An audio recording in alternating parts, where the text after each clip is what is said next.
Today, I'm going to walk you through how to calculate CTR and how to understand both viewable CTR and relative CTR inside Google Ads.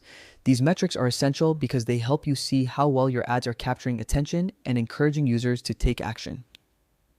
Once you understand these three measurements, you'll have a much clearer idea of how your campaigns are performing and where you can make improvements. Start by opening your browser and heading to the Google Ads homepage. This platform is the central place where you manage your ads, review performance, and track all the key statistics that guide your marketing decisions. When you arrive on the site, click the Sign In button in the upper corner and log into your Google account.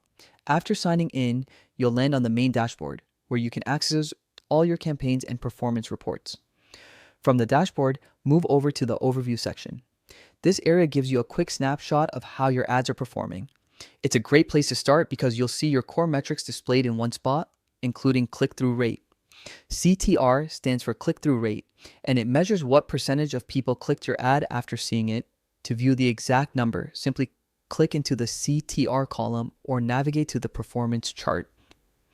A higher CTR usually means your ad is relevant and engaging because viewers feel motivated to click and learn more. However, CTR alone doesn't always tell the whole story. That's where viewable CTR comes in. Viewable CTR focuses only on impressions that had the potential to be seen. If an ad loads on a page but never appears on screen, it doesn't count as a viewable impression. So viewable CTR gives you a cleaner, more accurate picture of how often people click when the ad was genuinely visible. This helps you understand how placement and visibility impact performance rather than relying on raw impression numbers. Another important metric is relative CTR. This number shows how your ad is performing compared to other advertisers competing for similar placements. If your relative CTR is higher than average, it means your ad is doing a better job grabbing attention than other ads shown in the same space. If it's lower, it may be a sign that your message, design, or targeting could be refined.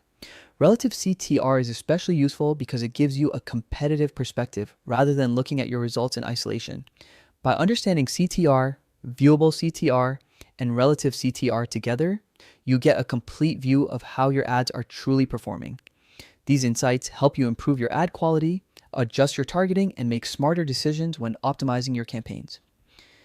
Thank you for watching, and stay tuned for more lessons in this Google Ads course to help you build stronger, more effective advertising strategies.